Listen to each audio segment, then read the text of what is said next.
8 दिसंबर 2021 एक ऐसा दिन जिसने पूरे देश की आंखें नम कर दी। 8 दिसंबर 2021 के दिन भारत के पहले सीडीएस जनरल बिपिन रावत और उनकी पत्नी समेत कुल 13 लोग हेलीकॉप्टर क्रैश में शहीद हो गए। आज की इस वीडियो में हम जानेंगे भारत के पहले सीडीएस जनरल शहीद बिपिन रावत के बारे में।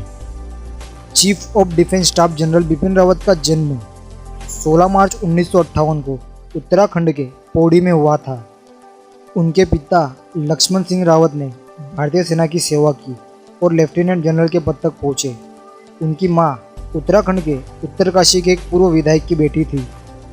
बिपिन रावत ने अपनी औपचारिक शिक्षा देहरादून के कैम्ब्रियन हॉल स्कूल और सेंट एडवर्ड स्कूल शिमला में प्राप्त की और राष्ट्रीय रक्षा एकेडमी खड़कवासला और भारतीय सैन्य एकेडमी देहरादून में शामिल हो गए, जहां उन्हें स्वॉर्ड ऑफ ऑनर से सम्मानित किया गया।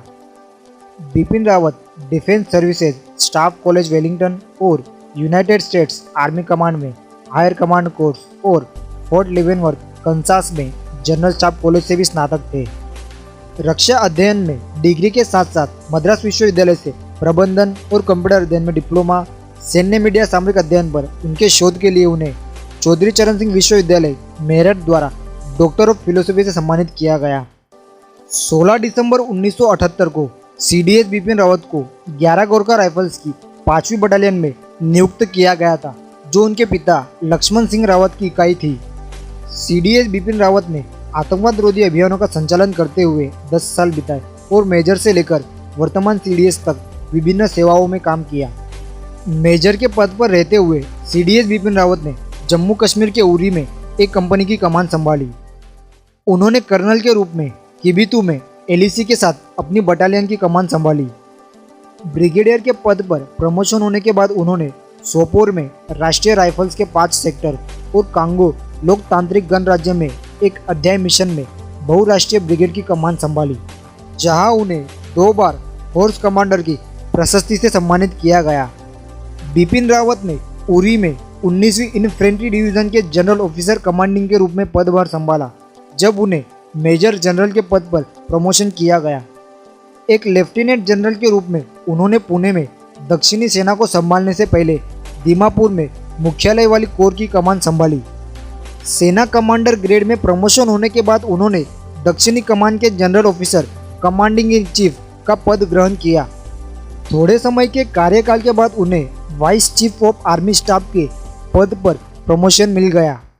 बिपिन रावत को 17 दिसंबर 2016 को भारत सरकार द्वारा 27वें सेना अध्यक्ष के रूप में नियुक्त किया गया था और 31 दिसंबर 2016 को उन्होंने पदभार ग्रहण किया था। बिपिन रावत ने भारतीय सेना के चीफ ऑफ स्टाफ कमेटी के 57वें और अंतिम अध्यक्ष के रूप में भी कार्य किया। 1 जनवरी 2020 को बिपिन रावत ने भारत के पहले सीडीएस का पदभार ग्रहण किया। सीडीएस जनरल बिपिन रावत ने अपने 40 वर्षों के करियर के दौरान वीरता और विशिष्ट सेवाओं के लिए कई पदक और सम्मान प्राप्त किए। सीडीएस बिपिन रावत अपनी पत्नी समेत 14 लोगों के साथ वेलिंगटन में डिफेंस सर्विसेज स्टाफ कॉलेज के कार्यक्रम में जा रहे थे। इस दौरान 8 दिसंबर 2021 के दिन तमिलनाडु के कोयम्बटूर में एक हेलीकॉप्टर क्रैश हो जाने के कारण बिपिन रावत सहित 13 लोग शहीद हो गए और पूरे देश की आंखें नम हो गई। राष्ट्रपति रामनाथ कोविंद, प्रधानमंत्री नरेंद्र मोदी और रक्षा मंत्री राजनाथ सिंह समेत पूरा देश इनके लिए शोक जता रहा है। भारत के सबसे पहले सीडीएस जनरल बिपिन रावत को कोटि कोटि नमन।